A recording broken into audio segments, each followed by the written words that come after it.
Olá! Dando continuidade à nossa série de Direito Trabalhista começada por nossa amiga Joellen Mendes, hoje eu vou falar sobre as férias.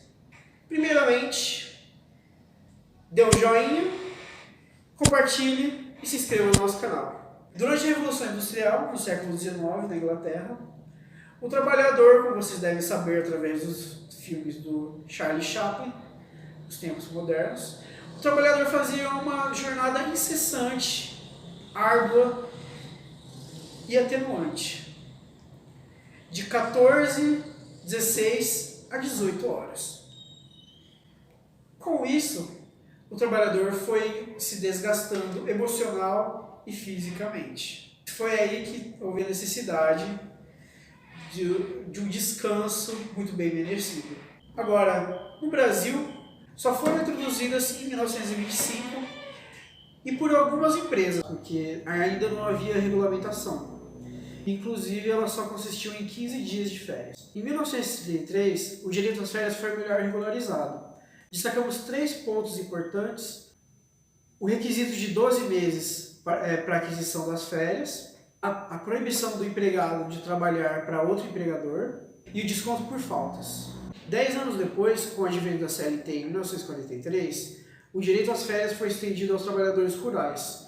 E só mais tarde, em 72, é que foi estendido aos domésticos. Dessa forma, a importância da CLT do direito do trabalho é que ela unificou todas as leis trabalhistas. E, consequentemente, o direito às férias passou a ser obrigatório em âmbito nacional. Em 1949, o direito às férias foi estendido para 20 dias.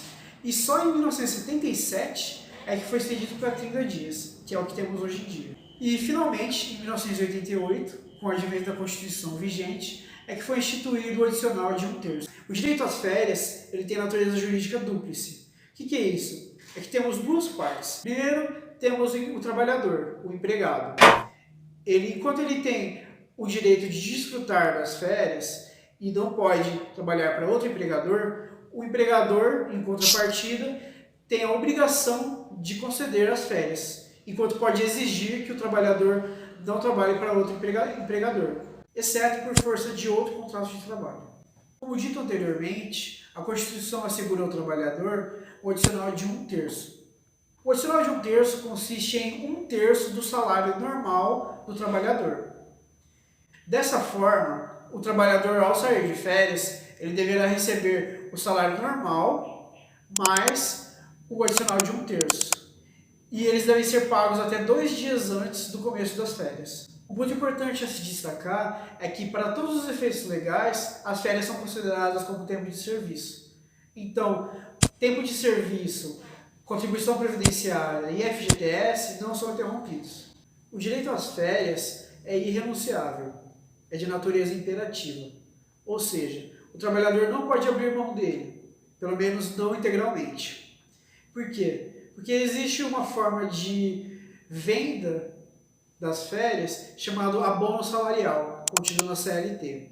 No abono de férias, o trabalhador pode converter até 1/3 do período das férias em valor pecuniário.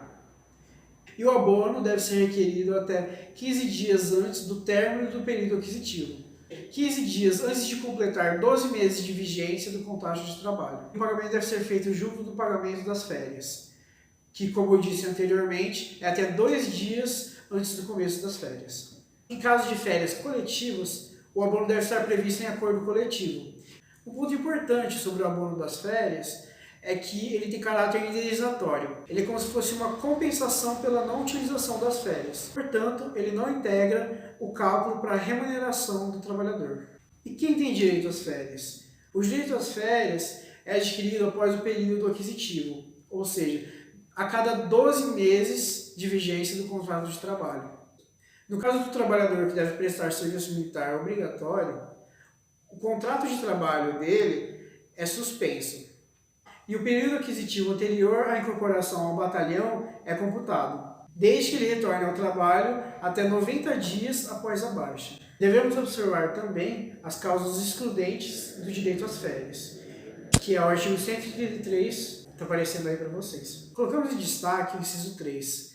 Um bom exemplo que podemos citar é o momento atual que passamos, pois devido à pandemia, um grande número de empresas foram obrigadas a suspender suas atividades.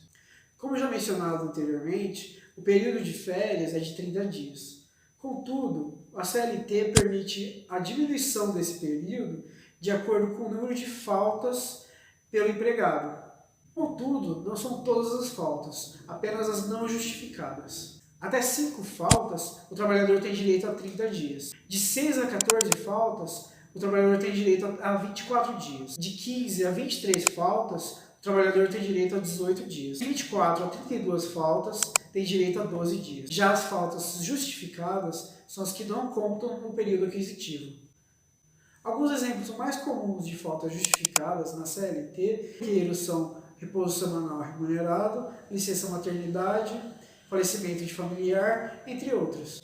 As férias são concedidas por ato do empregador. Para isso, o trabalhador deve ter cumprido os 2 meses de contrato de trabalho, que é o chamado período aquisitivo. Após esse período, começa a contar um novo prazo de 12 meses para o empregador conceder as férias. É o chamado período concessivo. É importante destacar que o empregador deve conceder as férias até 30 dias antes do final desse período, sob pena de ter que pagar em dobro a respectiva remuneração. Lembrando que, ao conceder as férias, o empregador deve tomar recibo do empregado, e o período de férias deve ser anotado na carteira de trabalho. Outro detalhe é que as férias dos estudantes menores de 18 anos devem coincidir com as férias escolares. Quanto às férias coletivas, elas só são concedidas em determinadas situações excepcionais e são concedidas por interesse do empregador ou por acordo coletivo. E são concedidas a todos os empregados da empresa ou a determinado setor ou a determinado estabelecimento. Elas podem ser fracionadas em até 2 períodos anuais, não menores que 10 dias. Além disso, as férias coletivas devem ser comunicadas com antecedência mínima de 15 dias à Delegacia Regional do Trabalho, ao Sindicato dos Trabalhadores e aos próprios trabalhadores.